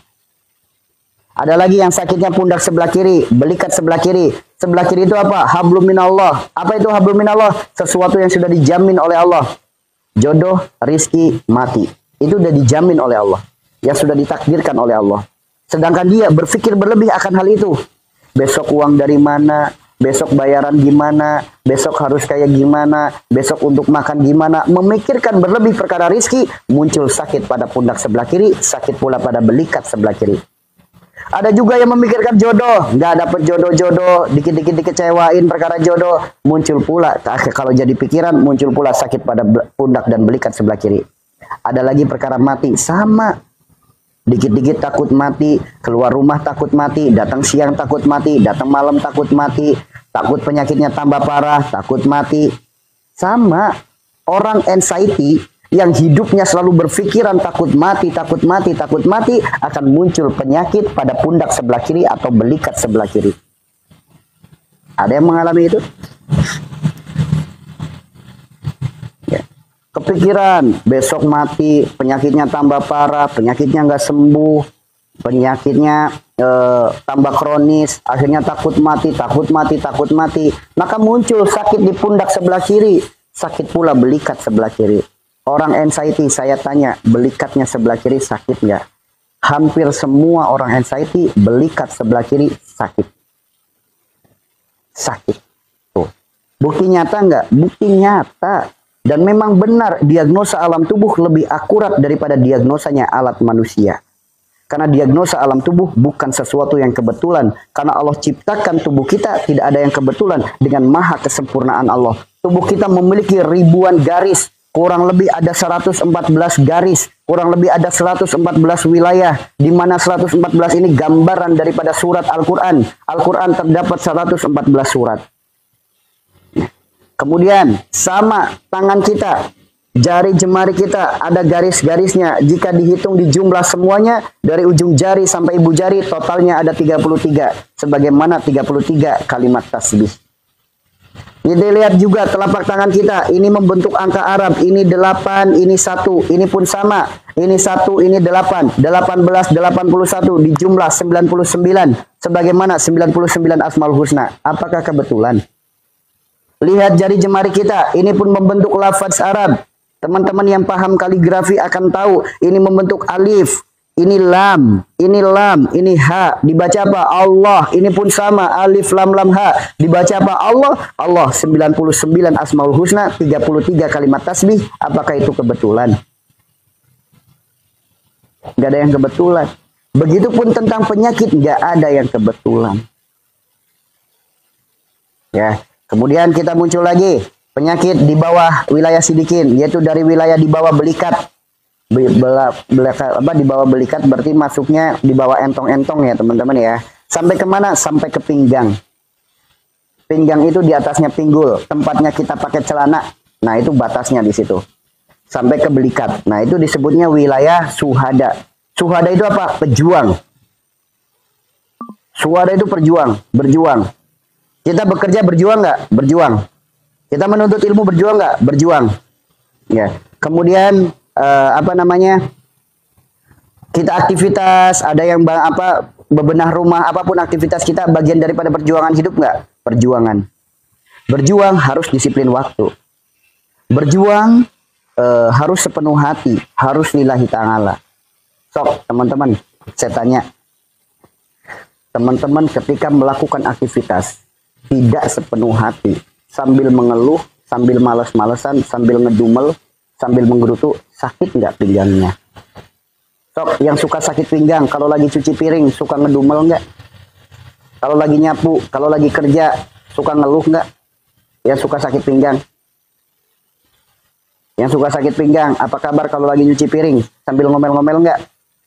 Kalau lagi nyapu, lagi ngepel, lagi nyuci baju, kalau lagi kerja, lagi aktivitas, hobinya mager mulu, sakit nggak pinggangnya? Tuh. Berjuang itu harus semangat, harus sepenuh hati, harus lillah. Namun kalau kita lakukan setengah-setengah akan muncul penyakit yaitu sakit pinggang. Kenapa bisa sakit pinggang? Apalagi orang-orang yang ketika berjuangnya sampai menunda-nunda ibadahnya. Ia melakukan perjuangan, begitu datang panggilan Allah, datang azan, nanti nanggung bentar lagi, nanti nanggung bentar lagi, sok apa kabar pinggangnya? Sakit teman-teman. Kenapa bisa sakit pinggang? Secara medis sakit pinggang karena kurangnya cairan dalam tubuh atau kurang minum. Apa yang menyebabkan dirinya kurang minum? Sok, kalau kita lagi ngedumel, kalau kita lagi ngeluh, kalau kita lagi males-malesan, hasrat untuk minumnya ada nggak? Nggak ada kan? Orang jarang minum itu karena hidupnya banyak ngedumel, banyak menggerutu, banyak mengeluh, nggak sepenuh hati. Tuh teman-teman. Sehingga apa? Akhirnya jadi hasrat untuk minumnya berkurang. Kurangnya minum, kurangnya cairan, muncul sakit pinggang. Tuh ya teman-teman ya. Muncul sakit pinggang. Nah, yang bahayanya lagi, sibuknya perkara dunia, semangatnya perkara dunia, meninggalkan sholatnya, muncul penyakit saraf kejepit. Sok, emang ada orang saraf kejepit yang dia santuy aja hidupnya? Nggak ada kan? Kebanyakan orang saraf kejepit buah daripada pekerjaannya. Yang angkat-angkat barang lah, yang melakukan pekerjaan berat lah. Itulah datanya saraf kejepit. Kenapa? Karena sibuknya perkara dunia meninggalkan sholat. Jadi orang kalau meninggalkan sholat karena kesibukan perkara dunia akan muncul saraf kejepit. Lalu solusinya gimana bagi yang memiliki penyakit yang ada di pinggang? Apa solusinya? Satu, perbanyak minum. Secara medis, dok saya sakit pinggang. Solusinya apa? Banyakin minum. Terbukti? Bisa dibuktikan secara medis? Maka banyakin minum. Apa yang menjadikan kita untuk terus pengen minum? Jangan banyakin ngeluh, jangan ngedumel, jangan menggerutu ketika melakukan aktivitas. Lakukan sepenuh hati, belajar karena Allah dan untuk Allah. Maka aman. Sibuknya kerja, tetap aja minum. Tuh ya. Itu seperti itu ya teman-teman ya. Lalu lakukan terapi lagi. Apa terapinya? Belajar, sempurnakan gerakan sholat. Baik ketika ruku maupun ketika sujud. Karena sebaik-baik senam, sebaik-baik terapi itu adalah salah satunya gerakan sholat. Karena gerakan sholat disebutnya mukjizat. Bahkan ada salah satu buku, salah satu kitab yang menjelaskan mukjizat gerakan sholat. Ketika ruku dengan cara yang benar. Ruku dengan cara yang benar. Di mana badan lurus. Digambarkan air tidak tumpah. Maksudnya Pak, tenang. Enggak goyang. Ketika rukunya benar, tarik otot kaki-kaki kita ketarik. Pinggang kita ketarik. Nah, itu akan menjadikan jalan kesembuhan. Kemudian ada lagi nggak solusinya secara terapi? Banyak. Cari guling. Teman-teman cari guling. Ada bantal atau guling. Anggap aja ini guling ya. Teman-teman taruh di pinggang. Ya, taruh di pinggang. Lalu tiduran. Telentang kayak gini tangannya. Nah, kaki lurus, tangan lurus ke atas. Kurang lebih 10-15 menit lah. Nah, seperti ini. Sambil istighfar. Insya Allah. Nanti apa? Struktur jaringan tulang akan kembali bengkok. Karena tulang itu bentuknya seperti huruf S. Kalau dia bengkoknya ke dalam sehat. Kalau dia lurus penyakit. Apalagi kalau dia bengkoknya keluar. Pasti masalah. Tuh, jadi harusnya Pak bengkok ke dalam. Kenapa disebut syuhada? Satu tulang menopang beban tubuh yang besar. Membawa beban tubuh yang besar. Makanya harus kuat. Makanya harus kuat. Makanya yang sakit pinggang pengen sembuh penyakitnya, rajinlah ibadah. Jangan tunda-tunda sholatmu dan lakukan aktivitasmu dengan lillah karena Allah dan untuk Allah. Jangan menggunda, jangan ngegrundel, jangan menggerutu, jangan mengeluh, jangan beralibi, jangan bermalas-malasan. Nah, itu jalan sembuhnya, teman-teman. Guling, kemudian tiduran, terentang, angkat tangannya kayak gini. Angkat tangannya kayak gini, insya Allah langsung enak, rileks. Teman-teman ya, sekarang duduk aja atau ikuti aja berbaring, kasih ganjalan dikit. Kalau enggak yang lagi duduk pun nggak apa-apa, tangannya langsung gini aja. Itu udah enak banget. Kenapa? Otot pinggang ketarik dan ototnya akan menengkuk lagi ke dalam. Ya, sok dilakukan kayak gini. Yang sekarang lagi di kursi, yang sekarang lagi di kursi kerja, yuk kayak gini. Enak banget teman-teman. Sok, kalau nggak percaya sok buktikan. Nah, itu sakit pinggang. Itu sakit pinggang. Jadi sakit pinggang itu bukan karena kebetulan. Tempat duduknya dulu, bagian nyender. Ya, baru nyender sisanya. Ya, berarti seperti ini ya. Namun kalau duduknya kayak gini. Pernah nggak duduk kayak gini? Duduk kayak gini tuh nyaman banget. Namun nyamannya, lihatlah. Setelah duduk seperti itu, pinggangnya sakit, badannya sakit. Bahkan duduk seperti itu disebutnya duduknya setan. Kenapa? Orang yang seperti itu duduknya, bawaannya malas ngapa-ngapain. Apalagi habis makan, kenyang, duduknya kayak gitu, pegang handphone. Udah. Lupa waktu, lupa apapun. Lupa segala-galanya. Nyaman. Apalagi kalau sampai ketiduran. Begitu bangun, sakit semua badannya. Sakit semua badannya. Secara terapi, secara ilmu struktur jaringan tulang, tulang ekor ketekan. Kemudian tulang pinggang yang harusnya bentuknya S, dia harusnya nekuk keluar. Makanya nggak butuh waktu lama, nanti orangnya jadi bungkuk. Itu seperti itu teman-teman. Ya, memang segala sesuatu kalau kita ikuti teladan Rasulullah itu enak, enak. Nah, inilah penyakit pinggang. Kalau di medis, saraf kejepit itu disedot cairannya. Jadi orang yang nggak tahu saraf kejepit dianggapnya ini saraf, ini kejepit. Dianggapnya seperti itu. Padahal bukan seperti itu, guys. Berawal dari secara medis ya. Berawal dari apa? Kurangnya cairan. Akhirnya Pak, bantalan tulang dan tulang tidak lagi ada pelumasnya. Gesekan antara tulang dan tulang, akhirnya tulangnya aus atau lecet atau tergores. Sehingga memunculkan cairan. Cairan itu lama-lama keluar dan cairan itu mengeras. Mengerasnya cairan menekan. Ketika ketekan struktur jaringan tulang akhirnya sakit. Sehingga saraf-saraf yang lain jadi terganggu. Makanya kalau di medis, saraf kejepit bukan dioperasi dibenerin sarafnya. Bukan. Disedot cairannya. Orang yang nggak tahu saraf kejepit apa? Diurut. Saraf kejepit diurut, bahaya. Karena kebanyakan tukang urut itu bagus ya teman-teman ya. Urut itu bagus. Namun kalau tukang urut yang nggak tahu strategi daripada urut, ilmu daripada urut, dia hanya modal urut doang, itu justru bahaya. Saraf kejepit diurut, bahaya. Kenapa bahaya? Karena kebanyakan tukang urut ketika menekan, ada benjolan, dianggapnya itu adalah penyakitnya. Ditekan sekalian. Ketika pecah, itu justru malah akan jadi lumpuh. Ya. Ketika pecah, itu malah justru bisa jadi lumpuh. Makanya ada penyakit, orang sakit yang seharusnya hindari terapi urut. Terapi urut bagus. Kalau lagi kecapean, diurut. Ya, diurut itu enak. Kalau kesleo diurut, enak. Kalau misal lagi ada begel-begel diurut, enak. Namun kalau penyakitnya sudah dalam bentuk stroke, saraf kejepit, lumpuh, diurut, bahaya. Bahaya. Jadi kenali terapi. Terapi itu banyak. Ada urut, ada refleksi, ada pijat. Itu semuanya beda. Refleksi itu apa? Contoh. Contoh ya teman-teman ya. Refleksi. Yuk teman-teman tekan. Di sini ada apa namanya? Tuh apa otot besar, apa otot kecil di celah-celah tangan. Tekan aja. Sini. Ya. Orang kalau asam lambung punya masalah di perut pasti ditekan sini sakit.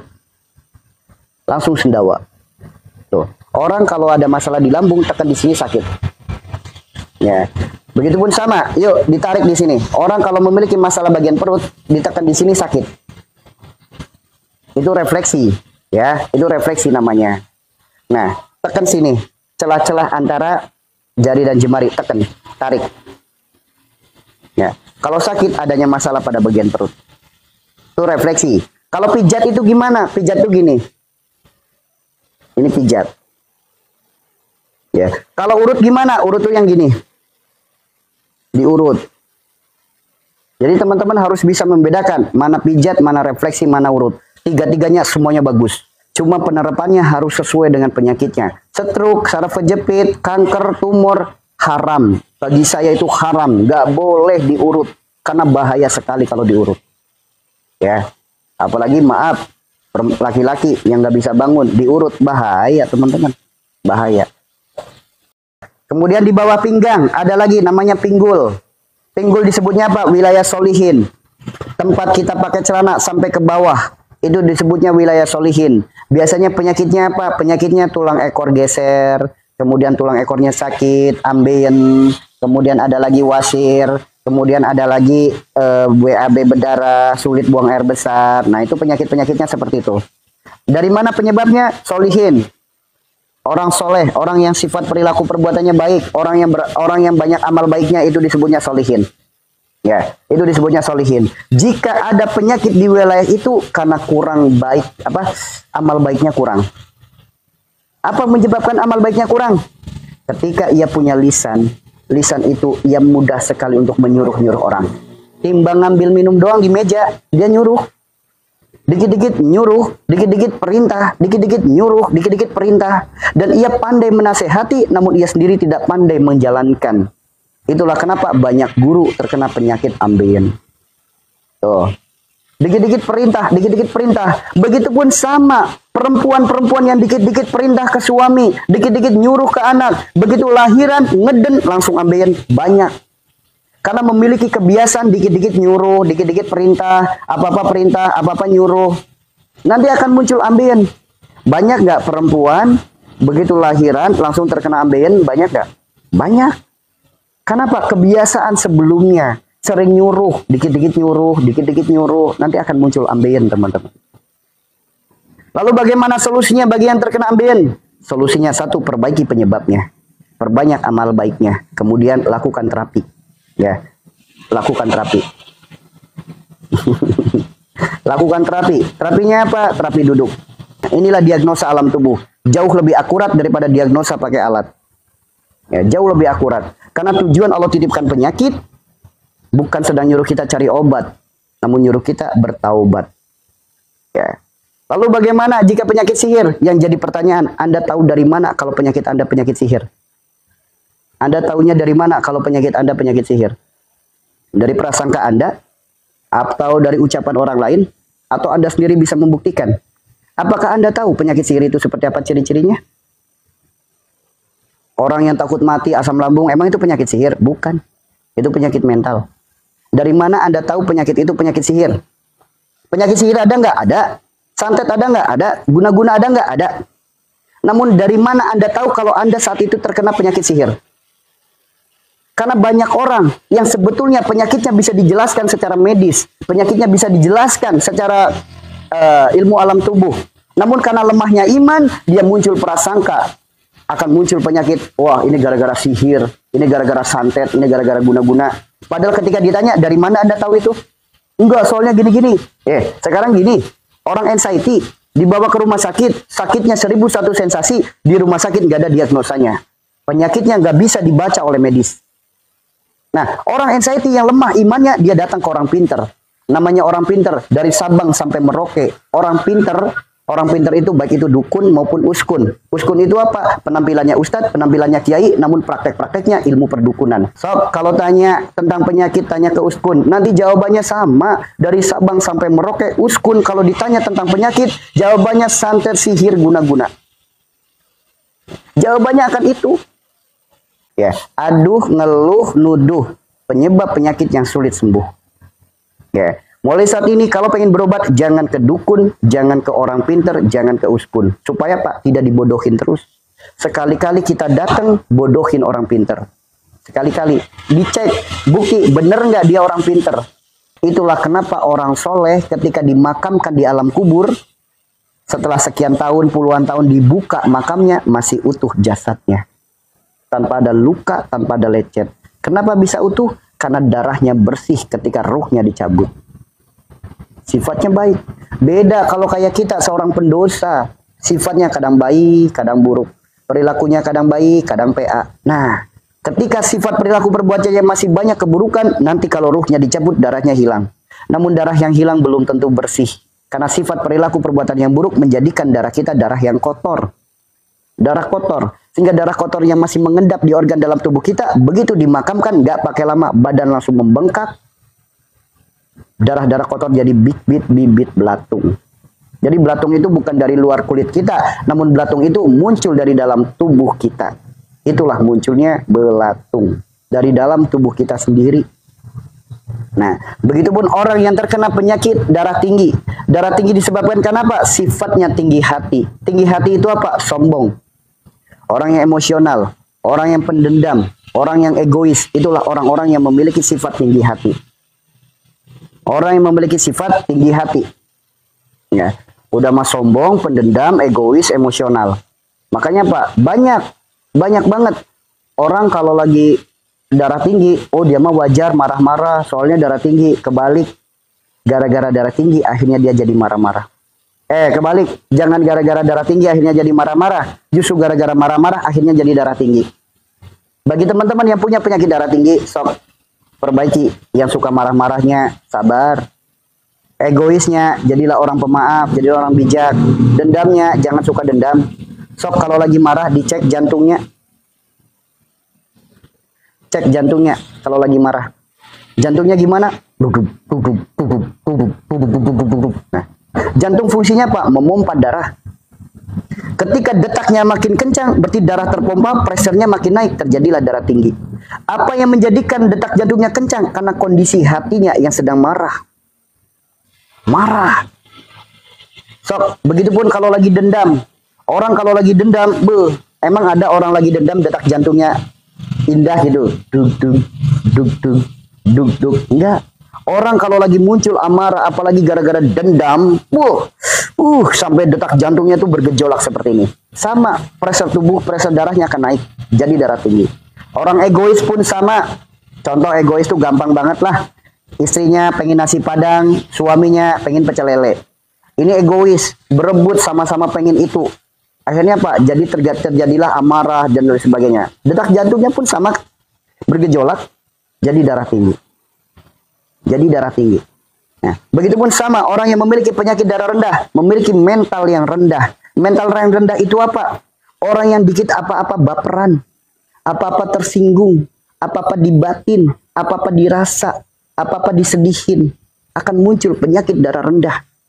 Sok, atuh dah, teman-teman. Yang punya penyakit darah rendah, suka baperan nggak? Suka tersinggung nggak? Apa-apa suka dibatin nggak? Apa-apa suka sedih? Ada masalah sedikit, tersinggung, sedih, baperan, nangis.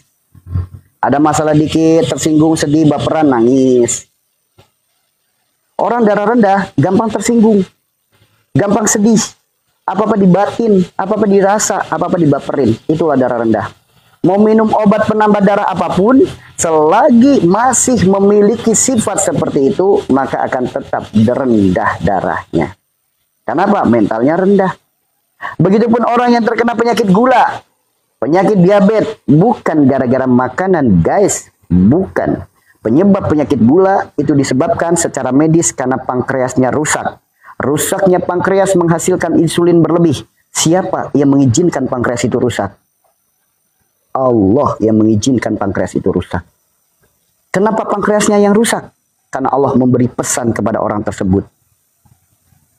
Penyakit gula, penyakit diabetes, kenapa disebutnya penyakit gula? Kenapa nggak disebut penyakit garam, penyakit pahit, atau penyakit asam atau penyakit apa? Kenapa disebutnya penyakit gula? Karena ada gula. Gula itu apa? Manis. Ada manis yang bermasalah pada dirinya. Ada sifat manis yang bermasalah pada dirinya. Semua orang suka manis, namun ada manis yang bermasalah. Manis yang bermasalah itu apa? Ucapan-ucapan manis, janji-janji manis, PHP, suka berbohong, suka merayu. Kita membaca doa itu karena hafal atau karena memohon. Selama ini kita membaca doa makan karena hafal doanya, apa karena permohonan? Karena hafal kan? Isi daripada Allahumma barik lana isinya apa? Ya Allah berkahilah rizkiku, rahmatilah aku, dan jauhkan aku dari azab api neraka. Ada kaitannya nggak dengan apa yang mau kita makan? Karena selama ini kita makan hanya sebatas hafal doanya, bukan daripada permohonan. Tapi lihat agama sebelah, agama sebelah kalau mau makan. Lihat 5 menit, 10 menit, sampai 15 menit. Mau makan, doa dulu sampai lama banget. Masa yang ngakunya orang Islam, ngakunya agama terbaik, namun tidak mencontohkan perilaku yang baik. Coba sekali-kali kalau mau makan, doa dulu yang santun, sabar dulu, jangan buru-buru langsung hap. Kayak cicak aja langsung hap. Doa dulu, ucapkan rasa syukur dulu. Alhamdulillah ya Allah. Terima kasih ya Allah atas rizkimu, nikmatmu, karuniamu, ciptaanmu. Sehingga hamba masih engkau berikan kesempatan untuk bisa makan. Hamba mohon ya Allah, jadikan setiap makanan ini berkah untuk darah daging hamba. Sifat yang baik untuk diri hamba. Obat segala penyakit dalam tubuh hamba. Pernah nggak doa kayak gitu? Pernah nggak? Selama ini kan hanya lop. Ya, apalagi kalau nasinya diajak. Tubuh kita juga diajak. Wahai makhluk Allah yang ada dalam diriku, yang beriman dan bertakwa. Makhluk Allah itu siapa? Banyak banget. Ya, banyak banget. Banyak banget. Makhluk Allah, mata itu makhluk Allah, hidung makhluk Allah, telinga makhluk Allah, mulut makhluk Allah. Kita ajak, ayo yang beriman bertakwa, ayo kita makan. Andaikan di dalamnya ada protein, protein itu akan jauh lebih berfungsi untuk organ tubuh kita. Andaikan di dalamnya ada gizi, gizi itu akan berfungsi jauh lebih baik untuk tubuh kita. Andaikan di situ ada karbohidrat, karbohidratnya akan berfungsi jauh lebih baik untuk tubuh kita. Karena selama ini kita doa, kita makan hanya sebatas makan, tanpa ada doa. Sekalinya doa cuma setor hafalan, bukan daripada permohonan. Bukan dari permohonan, hanya hafal doang. Itu statement daripada Rasulullah. Tidaklah Allah titipkan penyakit, melainkan Allah gugurkan dosa. Penyebabnya sakit adalah dosa. Gerbangnya dosa, sifat perilaku perbuatan. Gerbangnya dosa, sifat perilaku perbuatan. Kalau pengen sembuh penyakitnya, perbaiki sifatnya, perilaku perbuatannya. Kakinya patah, kakinya kesleo, organ tubuhnya rusak, muncul benjolan dan lain sebagainya. Allah yang mengizinkan. Kalau Allah nggak mengizinkan, nggak bakalan itu terjadi. Kenapa Allah mengizinkan itu? Karena Allah ingin menguji kita, karena Allah ingin menegur kita, karena Allah ingin mengazab kita. Tergantung kondisi kita yang mana. Kalau ibadah kita lagi baik, sodakohnya, puasanya, kemudian silaturahimnya, semuanya baik. Ini ujian datangnya. Sholatnya baik, sodakohnya baik, baca Qur'annya baik, ngajinya baik, silaturahimnya baik. Mungkin ada salah satu yang nggak baiknya. Mungkin dia lupa untuk mendoakan orang tuanya, atau mungkin dia lupa tidak berbagi, tidak sodakoh. Dikasih sakit, nah ini teguran. Ada lagi orang yang sholatnya jarang-jarang. Sekalinya sholat, buru-buru. Baca Al-Quran, nggak pernah. Sodakoh, nggak pernah. Sekalinya sodakoh, kotak amal lewat. Yang dicari apa? Duit paling lembek. Kemudian sekalinya baca Al-Quran, itu aja jarang. Kemudian silaturahim, banyak masalah. Sifat perilaku perbuatannya, banyak masalah. Dikasih sakit, itulah musibah, itulah azab. Maka tergantung dari kitanya. Dalam bentuk apa penyakit itu? Ujiankah? Tegurankah? Atau musibah atau azab? Tuh. Jadi dari situlah adanya penyakit. Karena Allah ingin menguji, menegur, atau memberikan musibah atau azab. Seperti itu ya teman-teman ya. Ya, enggak, sakit saya kok kan gara-gara keturunan. Kenapa Anda diberikan penyakit keturunan? Berarti kan ada sesuatu masalah yang belum selesai. Nah, inilah pentingnya kita belajar. Begitupun sama, dalam hidup ada rumusan, semuanya ada rumusan. Baik kata Al-Quran halal untuk kita, jangan kata Al-Quran haram bagi kita. Ya udah, ikuti rumusan Al-Quran. Ketika sakit, Allah berfirman, wa idza maritu fahuwa yashfin. Jika aku sakit, Allah yang menyembuhkan. Makanya datangnya ke Allah. Allah menawarkan obat, Allah ngasih tahu, bukan menawarkan lagi, Allah ngasih tahu ini obatnya, ikuti obat dari Allah. Kan enak kalau ikuti rumusan hidup. Enak. Kalau kembali lagi kan enak. Itu ya, ya.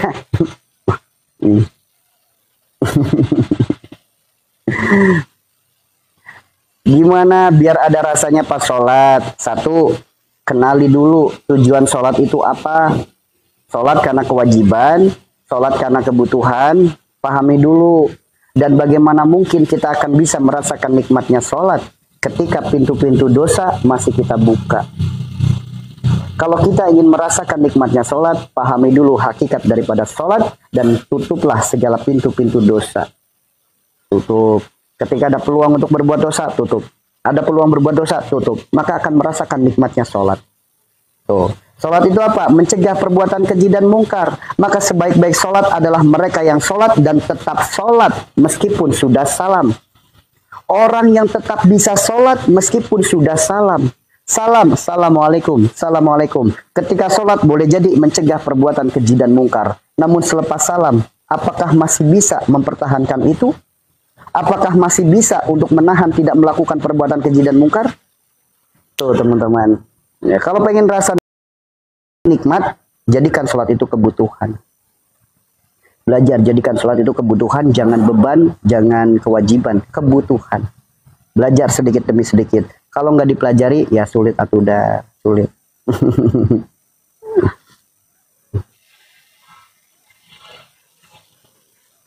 Mereka yang sakit, justru sakit itu buah daripada prasangkanya, buah daripada pikirannya, buah daripada halusinasinya. Karena nggak sedikit, orang berpikir buruk dari prasangkanya, akhirnya jadi halusinasi. Dari halusinasi terjadi afirmasi. Dari afirmasi akhirnya terhipnotis oleh dirinya sendiri.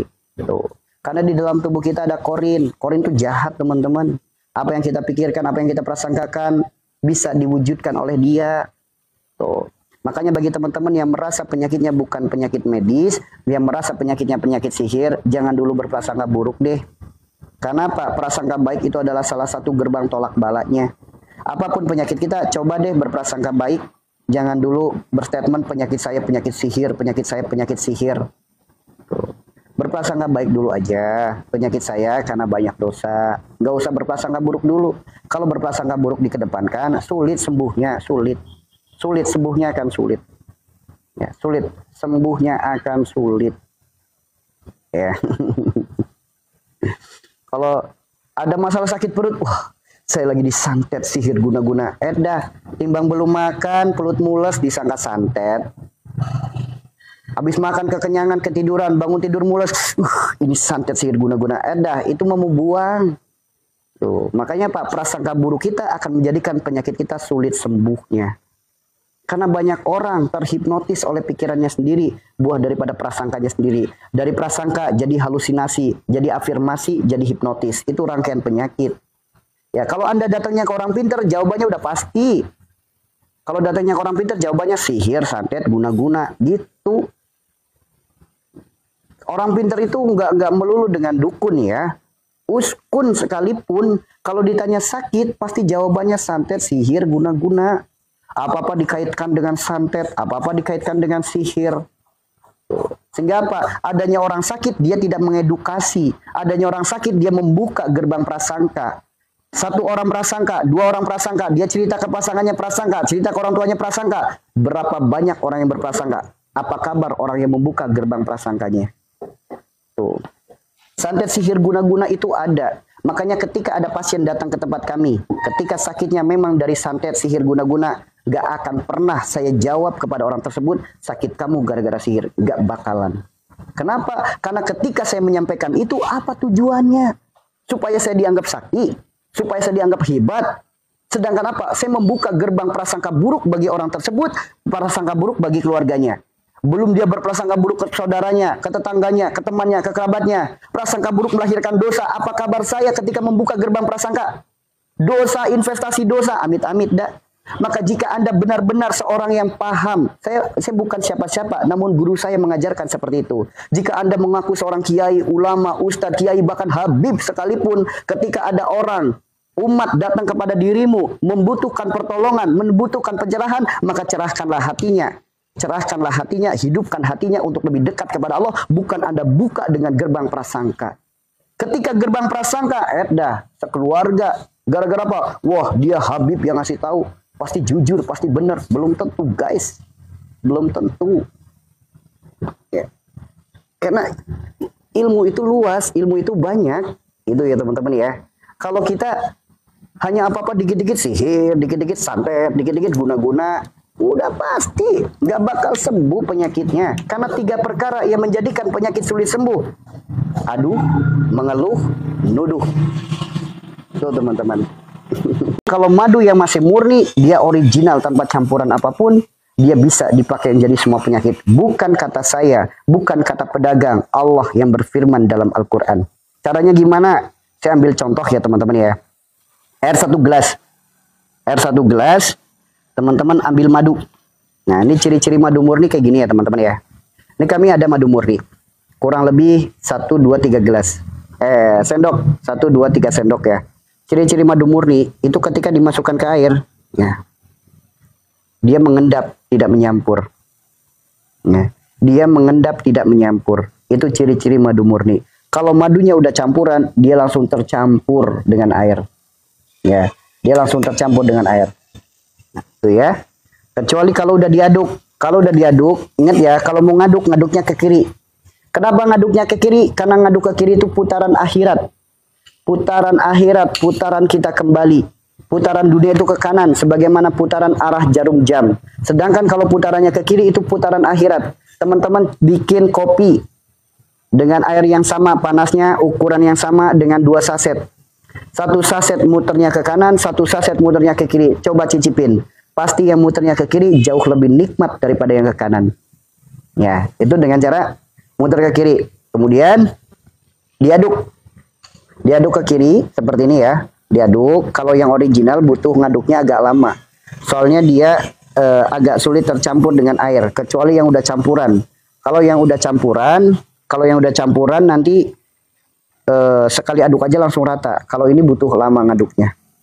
Ya, karena ini masih original. Lalu kasih garam kasar. Kasih garam kasar sedikit. Aduk. Lalu doa. Ya Allah, hamba memohon kepadamu. Dengan air, engkau jadikan sumber kehidupan. Dengan madu, engkau jadikan sumbernya obat. Hamba mohon ya Allah, jadikan air madu ini jalan sehat, jalan sembuh segala penyakit hamba. Wahai air madu saudaraku, menyatulah denganku, jadilah obat segala penyakitku. Baca Al-Fatihah. Bismillah. Selesai Al-Fatihah, tiupkan pelan. Lalu diminum. Nah, ini caranya. Yang penting, minumnya. Ini caranya.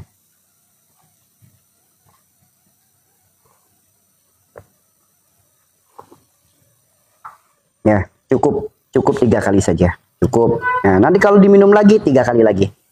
Ya, cara minumnya seperti itu, madu semua penyakit. Ya, jalan sembuh semua penyakit. Ya. Jadi jalan sembuh semua penyakit itu pakai air madu. Madunya seperti itu ya. Kalau mau dikonsumsi langsung pakai sendok boleh silakan. Boleh silakan.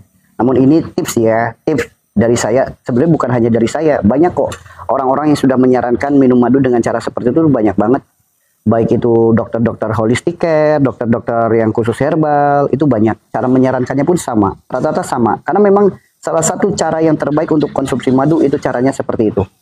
Ya, carilah madu yang murni. Carilah madu yang murni. Madu murni, salah satu madu murni kami, madu murni Brusina. Yang murni banyak, di luar sana banyak. Di kampungnya teman-teman, di daerahnya teman-teman, saya yakin banyak yang murni. Saya yakin. Selagi masih murni, silakan dibeli. Ya, namun jangan melihat embel-embel murni dengan harga yang murah, akhirnya dibeli, begitu datang rasanya seperti gula yang digosongkan. Tuh. Ada rasa seperti campuran nanas dan lain sebagainya. Karena ada, nggak semua, tapi ada oknum yang seperti itu. Bilangnya madu murni, ternyata sudah diproses, dikasih campur dan lain sebagainya. Ya, ketika kami menyampaikan murni, jaminan 100% murni dari pegunungan Gunung Wilis, Kediri, Jawa Timur. Tempat kami terbuka di alam terbuka. Kalau hujan kehujanan, kalau panas kepanasan. Salah satu bentuk murni atau tidaknya tidak dilihat dari viskositasnya, bukan dari kekentalannya, bukan. Karena kalau lagi musim hujan panennya, madu agak encer. Kalau lagi musim kemarau, madu agak kental. Jadi kental dan encer bukan sebagai jaminan. Ya, salah satu tesnya untuk memurnikan membuktikan simpan di freezer. Namun untuk tes doang ya. Kalau madunya beku berarti ada campuran. Kalau madunya tetap encer, tetap cair, berarti itu murni. Namun jangan disimpan madu itu di kulkas. Madu itu disimpannya di ruangan suhu ruangan. ya.